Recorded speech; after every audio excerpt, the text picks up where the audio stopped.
রান্নাবাটির পক্ষ থেকে সকল দর্শক বন্ধুদের স্বাগত জানিয়ে শুরু করছি আজকের রেসিপি কিমা পটল বা পটল কিমা। খেতে কিন্তু দুর্দান্ত হয়, রাজকীয় স্বাদের এই রেসিপি খুবই কম উপকরণে চটপট তৈরি হয়ে যায়। এর জন্য বাড়িতে থাকা 2 পিস চিকেনকে ছোট ছোট টুকরো করে কেটে নিয়েছি, আর তার সাথে দিয়ে দিচ্ছি এখানে টমেটোর টুকরো মিক্সার জারে। এবার ঢাকনা দিয়ে মিক্সার জারটা এটা পেস্ট করে নেব।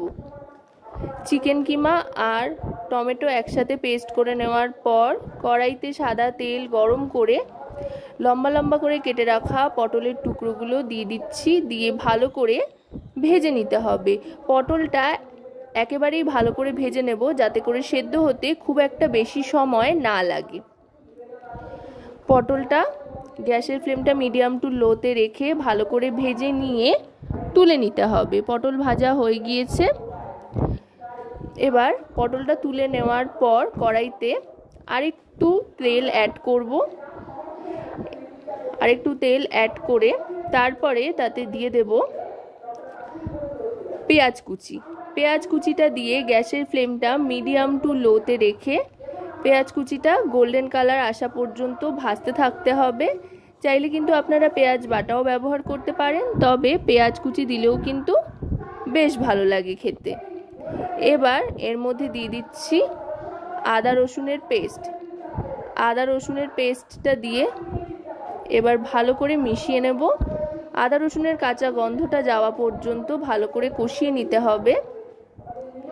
গ্যাসের ফ্লেমটা মিডিয়াম টু লোতে রেখে আদা পেঁয়াজ রসুন সবটা ভালো করে ভেজে নেব। এবার এতে দিয়ে দিচ্ছি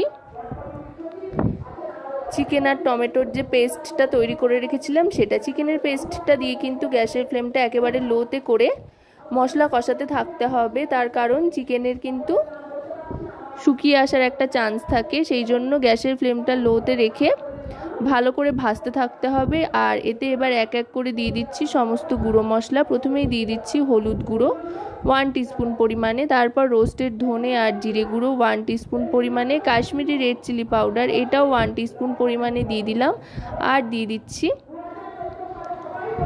এখানে পরিমাণ মতো নুন।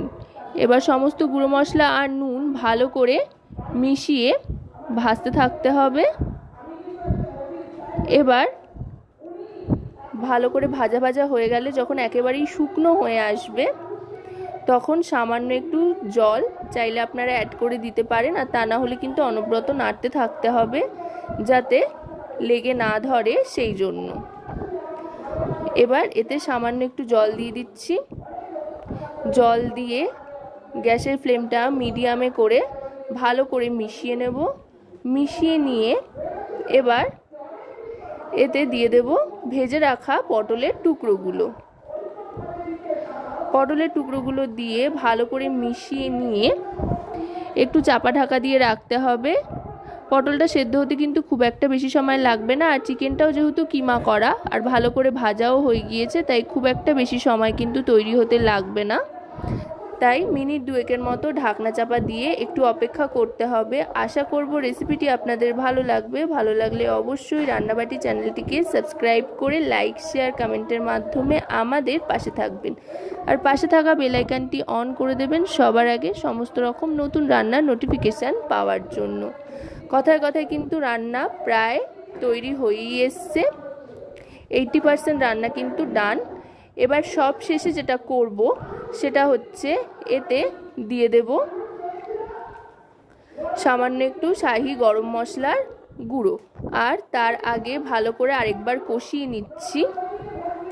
অসাধারণ কিন্তু গন্ধ আসতে আরম্ভ করেছে, আর যে কোনো রাইস আইটেম বা রুটি লুচি পরোটা যে কোনো কিছুর সাথে কিন্তু খেতে অসাধারণ লাগে। আর সামান্য একটু ঈষদ উষ্ণ গরম জল এতে অ্যাড করে নিচ্ছি, এতে করে একটু গ্রেভির একটা ব্যাপার আসবে কিমার সাথে মিশে গিয়ে, যেটা খেতে কিন্তু অসাধারণ লাগবে। একবার খেলে কিন্তু বারবার খেতে ইচ্ছে করবে এই রেসিপি।